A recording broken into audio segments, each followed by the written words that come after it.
evening. Welcome everybody to the life and music of Bernard Herrmann. Bernard Herrmann's film scoring credits include some of the most memorable and iconic Hollywood films of the 20th century. His very first film score in 1941 was for a film that many still consider the greatest film ever made, Citizen Kane. His last score was for Taxi Driver, released in 1976, and also ranked among the greatest films of all time.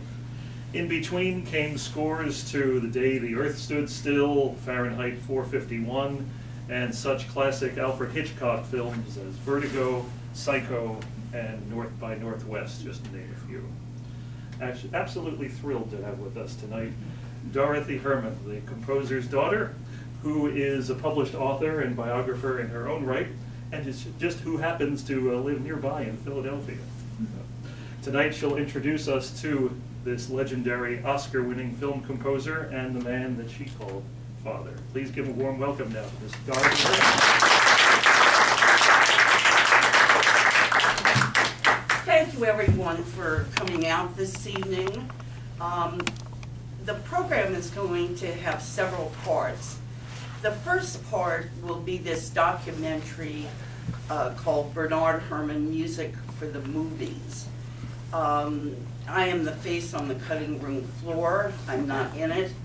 For those of you interested in film music, it's a really rather academic discussion of my father's music, how he achieved his distinctive effects, and there are a lot of his contemporaries and film critics who've been interviewed.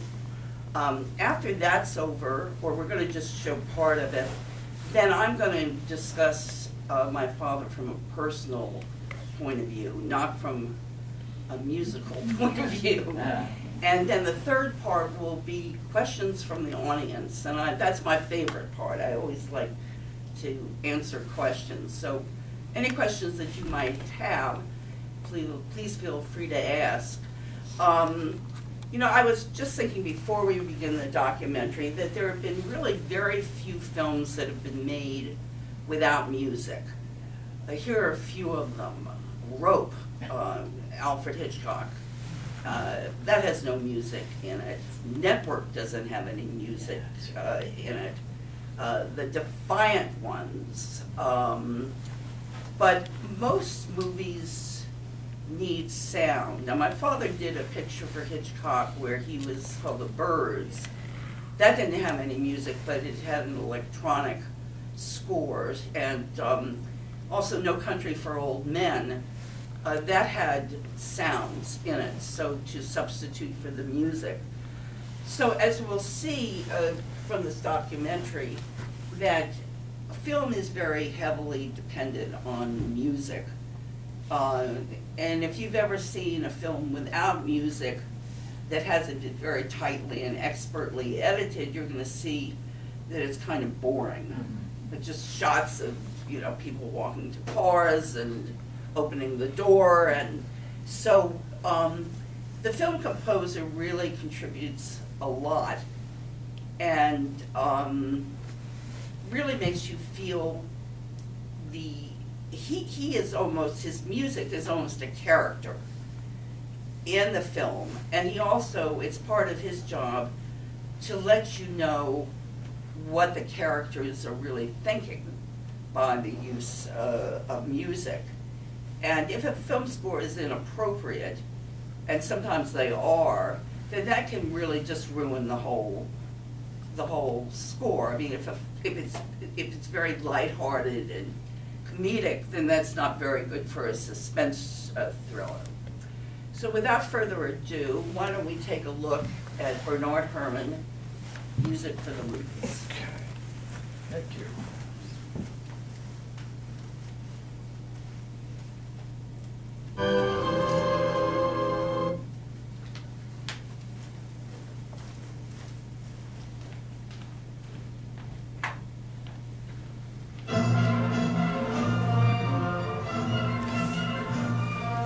Bernard Herrmann. The name is not particularly familiar. You saw all the good parts of documentary. I think it was all downhill after that. My father and Hitchcock did, let me see, they did Marnie, North by Northwest, I think The Birds. Yeah. But then they had a bitter falling out over Torn Curtain. And essentially, Hitchcock wanted sort of a song that would, I mean, a score that would have a song that would be popular in those days. You know, a lot of those movies had songs that they would then, you know, reach the pop charts. And my father, I guess, delivered his a score in his traditional manner. And Hitch, as my father was beginning to conduct it with a full orchestra, Hitchcock stopped it and told the orchestra to go home and fired my father. And so it was very bitter. My father made one attempt to see him afterwards, and some years later, and it just didn't work out. It was a very cold meeting. But after that, Daddy went on. He worked with Francois Truffaut on The Bride Wore Black and Fahrenheit 451, with Brian De Palma on Obsession and Sisters, with Martin Scorsese on Taxi Driver, and that was his final film. So let me just see if I can get this iPad to work.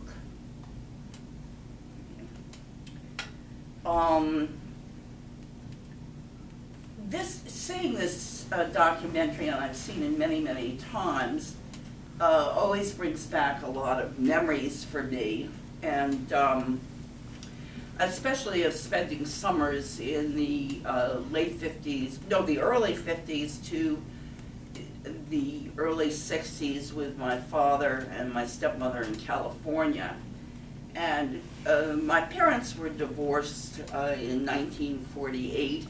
My mother, Lucille, who appears in this documentary, was a suspense writer who was most known for her radio play and film Sorry Wrong Number.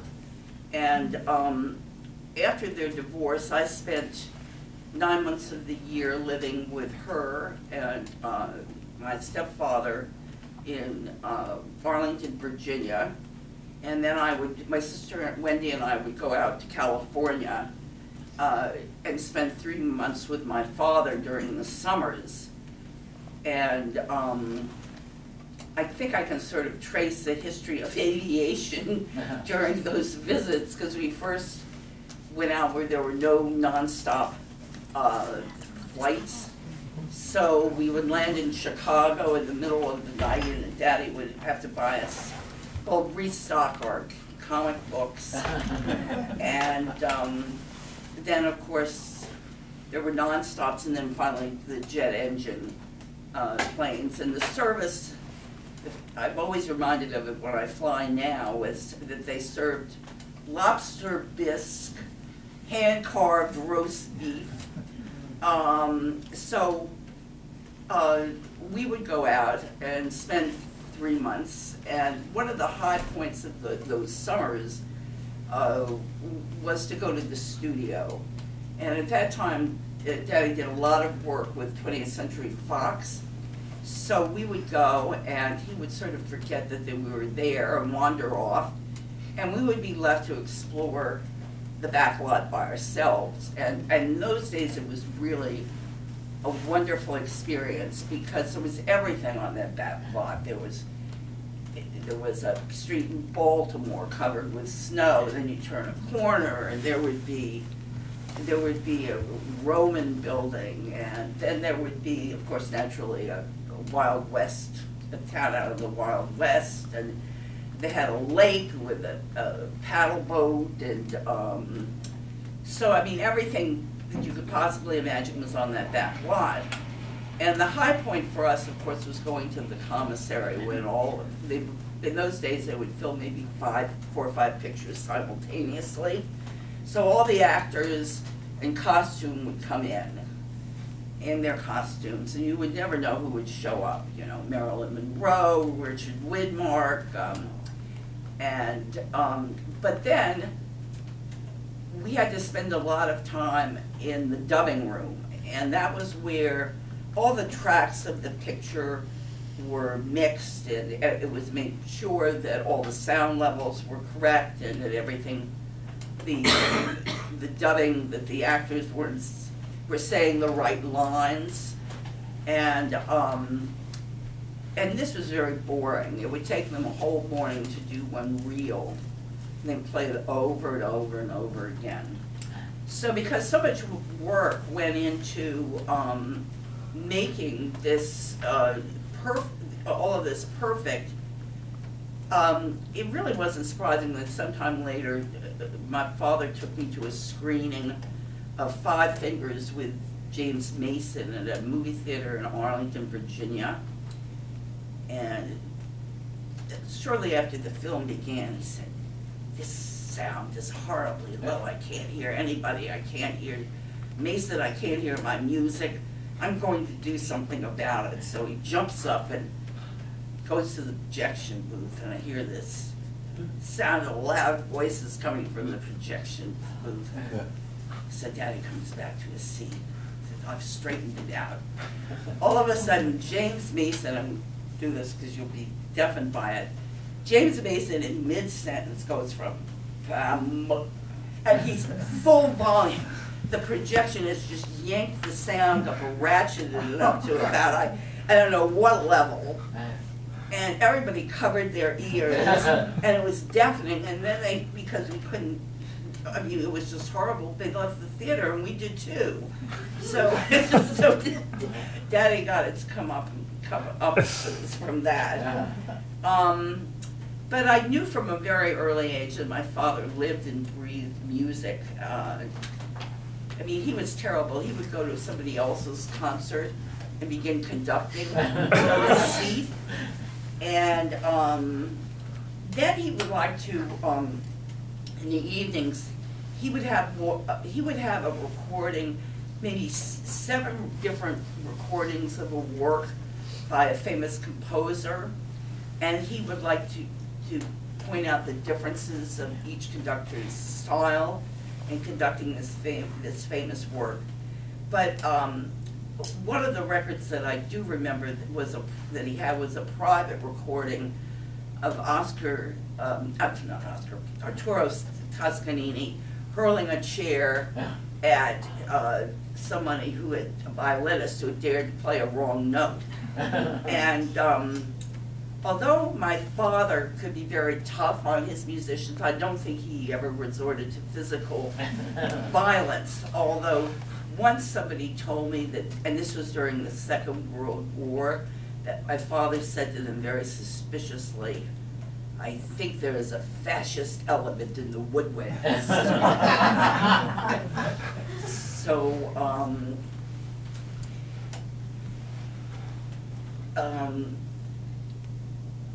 my father composed the music for a number of distinguished films, and his favorite score was The Ghost and Mrs. Muir.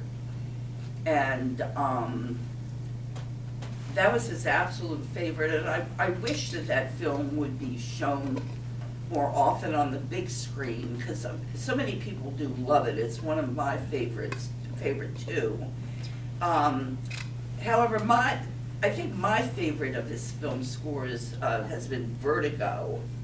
And however, Daddy told me that he thought that the location of the film, San Francisco, was all wrong, and that it should have been New Orleans with its hot and Gothic atmosphere, sultry atmosphere, and that furthermore that Jimmy Stewart was woefully miscast. And he said, I can't picture that man being wild about any woman.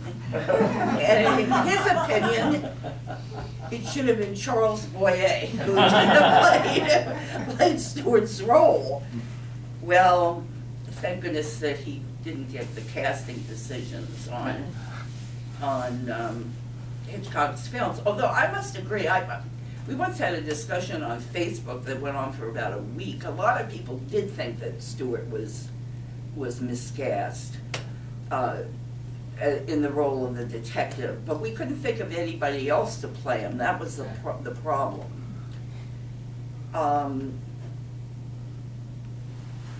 Of all the people that he worked with, Daddy had many good things to say about Hitchcock, a director called William Dieterle, Francois Truffaut, but strangely, I never heard him mention Orson Welles.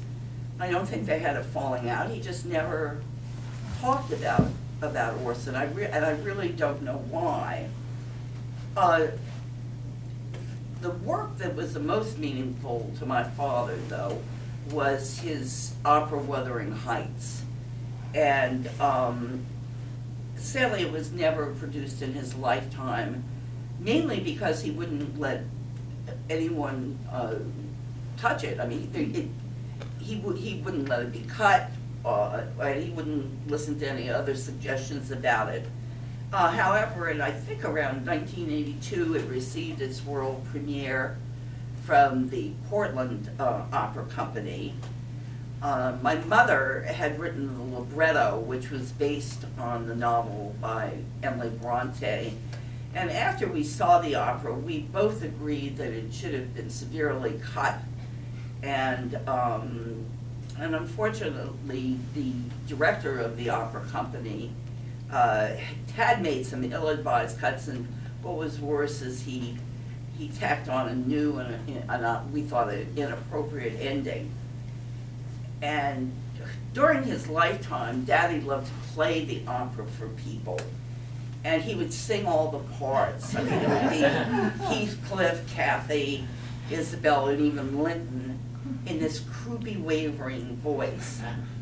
And I remember when he was playing his opera at a friend's house, someone shouted out, "Betty, stop singing, we can't hear the music." And at another one of his recitals, a friend of mine got up and ran for the front door, and then I heard that she went to a neighbor's house and spent the night there. So that gives you an idea of my father's singing. And even though both my mother and father were talented musicians, and so my sister and I were encouraged to play musical instruments.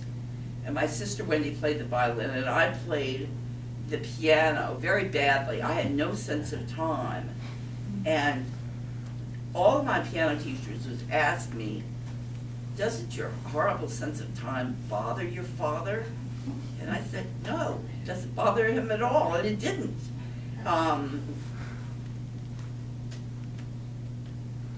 I will never, I mean, speaking of terrible musicians, of which I am one, there was one, however, that was worse than I was, and he lived next door to us in California. And that was the summer that Leopold Stokowski came to stay with us for a month. He was playing at the Hollywood Bowl, and my sister and I were very nervous because, first of all, try as we might, we could not pronounce his name. And so we would pronounce it, and I mean, it all came out all garbled. So when Stokowski finally arrived, we were watching a cowboy and Indian movie on television, and he came in, he said, Hi girls, call me Uncle Leopold." And so he sat down and started watching the film with us.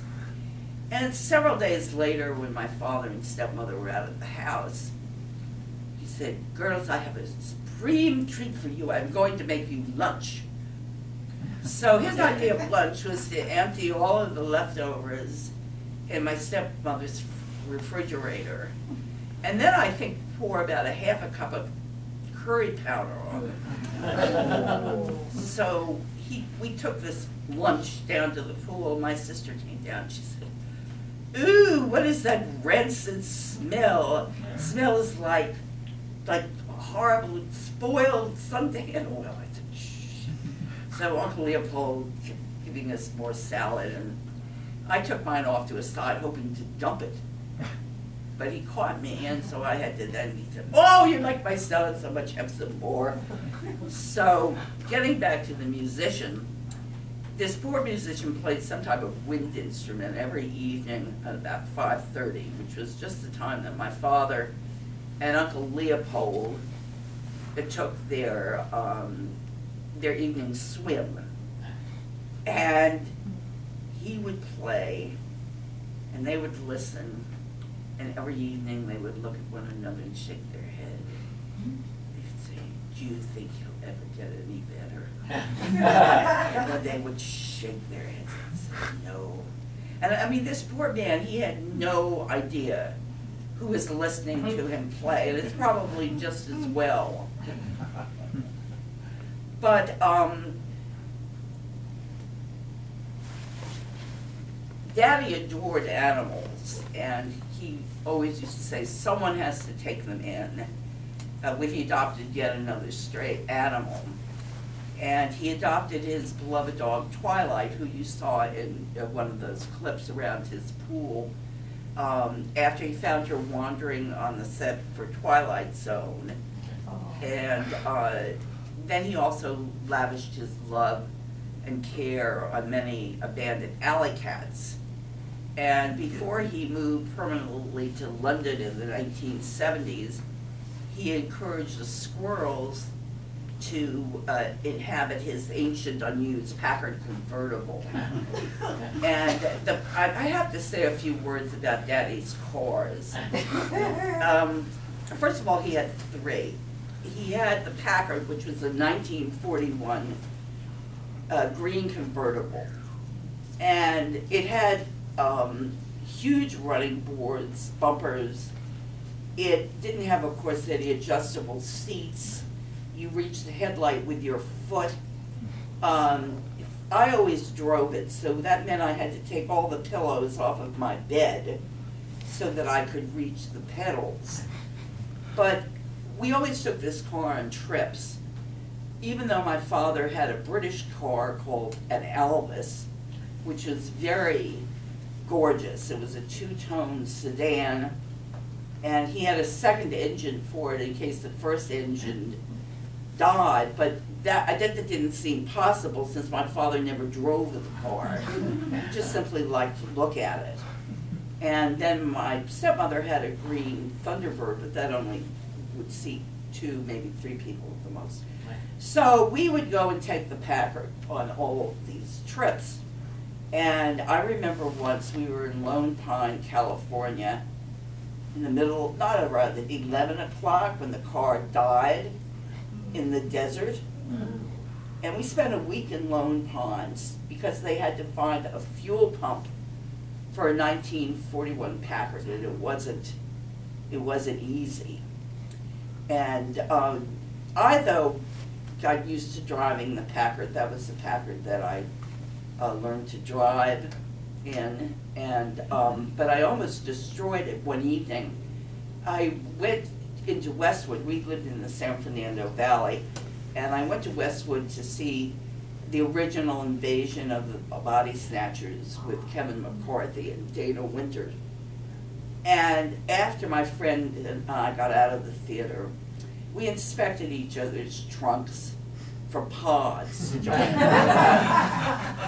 And satisfied there were no pods that were going to replace us. There were none in our trunks. We then said goodbye, and I started driving home over this mountainous Coldwater Canyon. Yeah. And I began thinking about my trunk, and I was thinking it was probably too small for us to notice. The closer I got to home, the more I was convinced that there was a pod in the trunk of my car, growing larger by the second. My features were forming in it. Soon I would go to sleep and this thing would replace me. So I get to the house, and the house had dirt roads. The valley had a lot of dirt roads in those days. And my father had this wooden high fence that surrounded his property. and I made a right turn, and all I could think of was pod, and I crashed into the fence, taking most of the Packard's fender with me. So the next day, I said, I've got to tell him he's going to really chew me out. I'll never hear the end of this. He'll send me home. So he said, Daddy, I have something to tell you. He said, there was this pod that was growing in the trunk of your car, and anyway, I think that I took off your entire bumper and I've destroyed your fence. He said, don't worry about it. Don't worry about it. So, I mean, despite that bad temper that everyone said, he could be very nice. And I remember another time when I was driving that same car on Pacific Highway number 1 from San Francisco to Los Angeles. And the Packard was a very heavy car. And I was driving downhill and I lost control of the car, swerved into the other lane. There was somebody coming towards me who fortunately was able to get off the road. And I stopped the car and I said, I will never drive again. It killed everyone. And I was just shaking. And he said to me, you get back in that car and you drive us back home. So, you know, again, here was a man who could be so changeable, who could fly off the handle at the slightest thing, but also forget it in 2 minutes. But about the big things, he was really, really good. And so these are some of the memories that I have of my father. And I think with your asking some questions, I might be able to come up with some more. Are there any questions? He sounds like, is he bipolar? No, I don't think so. Genius, madness? Kind of goes No, together I a little think bit. that he was, I think that the word for him was really irrational. I think, you know, in listening to him talk, and he wasn't that sick, but I noticed some slurring of his speech. I think that he sounded drunk, didn't he? That at some point in his life, before he really got sick, he died at only 64, that he might have had some strokes that were caused by high blood pressure. But I think in terms of mental illness, no, I wouldn't classify him as that. I think that he had a morbid turn of mind, which really came out in his music. That's interesting. You said too he had strokes because that's a personality can affect too. Right? Yes, That, because not when he was a young man, that he wasn't. I mean, a lot of what he did to needle people was just to get their goat. I mean, for instance, he might think not ever thought of voting for Barry Goldwater, but he would say, "Oh, I'm all for Goldwater" to his Democratic friends. Just there was never a dull moment. Right? No, there wasn't. Fun. There wasn't, and you see, I didn't take him seriously because I knew that he would calm down and even forget about who he'd offended. But if you had a very sensitive nature and you didn't understand that a lot of it was bluffing and that underneath his roughness was sort of this pussycat, then he would be very frightening to you. Do you have his work? Do you have, or does the family have like copies of his scores or his Oscar, or?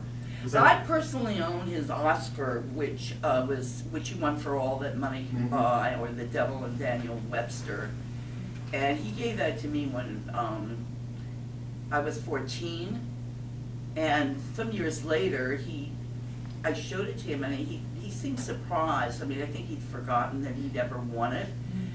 His scores are all at his archive in the University of California in Santa Barbara.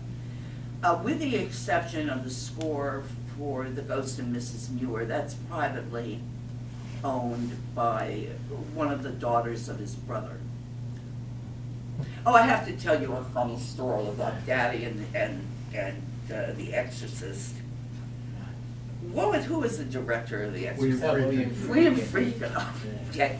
Daddy was supposed to score The Exorcist, and I was living in New York at the time. He said, "Come to the Hotel Carlisle. We'll go down. We'll have a wonderful dinner. Get a good chance to visit." So I arrived first at the Carlisle, and a couple minutes later, Daddy came in the room. He was furious. He said, "I don't want you to touch anything. If you have to go to the bathroom, you'll have to wait and go and and wait till we reach another building. I am leaving here, and I'm leaving here immediately." And so goes into the bedroom, starts packing. I said, "What happened?" He said, "Friedkin told me that I had to submit to him daily what I had written for his approval." So that was, of course, a huge no-no. So he packed. I mean, he wouldn't let me touch anything. I mean, I couldn't touch the tissues or whatever. And so we had a very nice dinner at the coffee shop down the street. And then he went to stay with his brother in Washington Heights, and that was it for him and William Friedkin. I understand Something did sound a Friedkin. little bit like Tubular Bells in there, I thought. Well, in that in the DVD, now that you mention that, right, isn't that from The Exorcist, Tubular Bells? Right, I know it's not your dad, but something No, that I- they played, I thought that sounds a little bit like Tubular Bells, but he didn't do The Exorcist. I So there forget was who something did it. He sounding like- evidently Friedkin tried the same thing with another composer, so I think that was sort of his MO. But so I do forget who did the score. Our friend Mercedes Cambridge was responsible for the voice of the devil. So I guess they put her voice through all kinds of mixers and get that ghastly sound. And it was so interesting, many years later, one of the museums in New York had a wonderful show about props in movies. So you actually saw the doll that they used too. And it was so tiny. It's like seeing, the original King Kong. He was tiny too.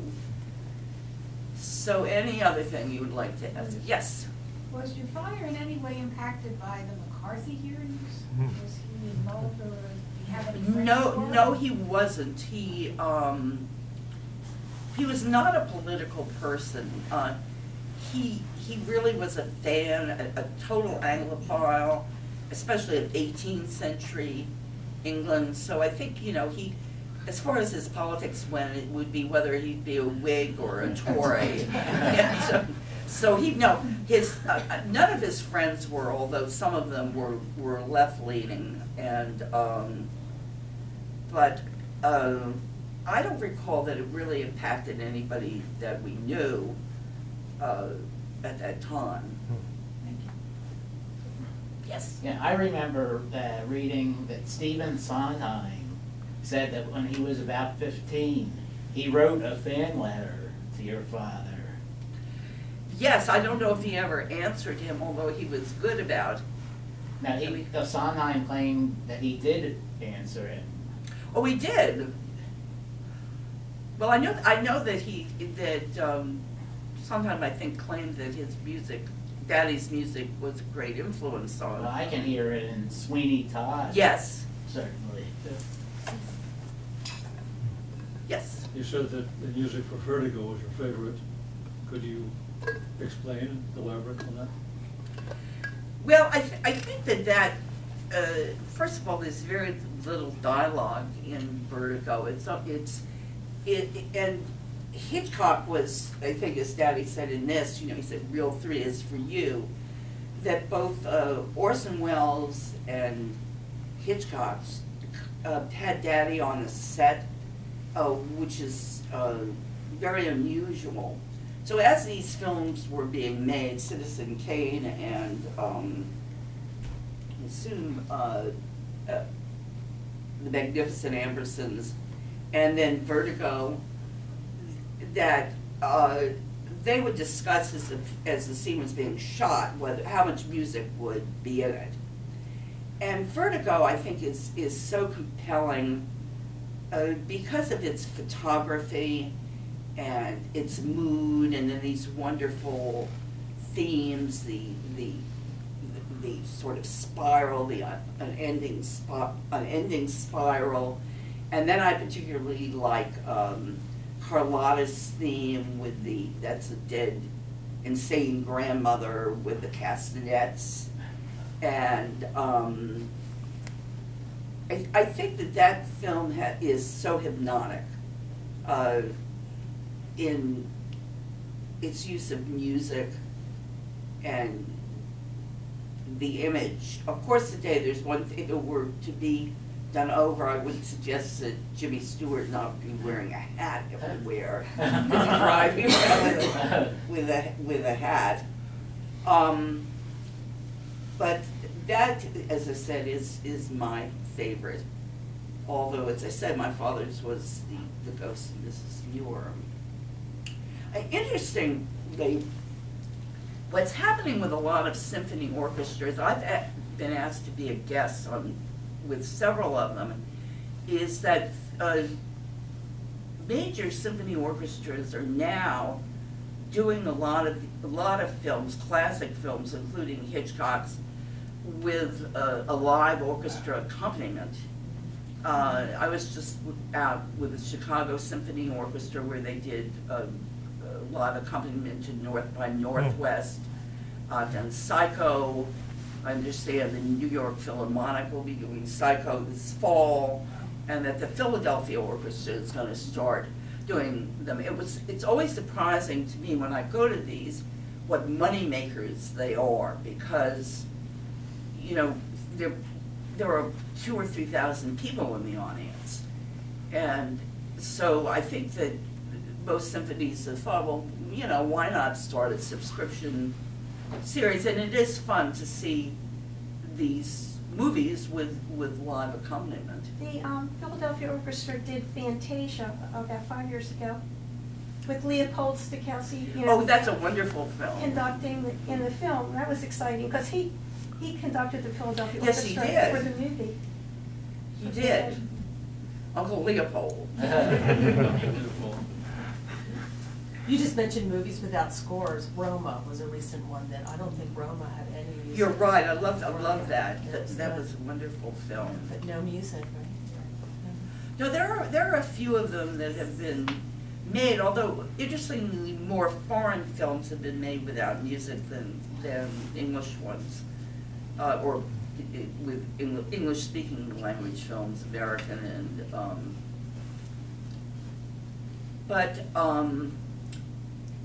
Trying to think of anything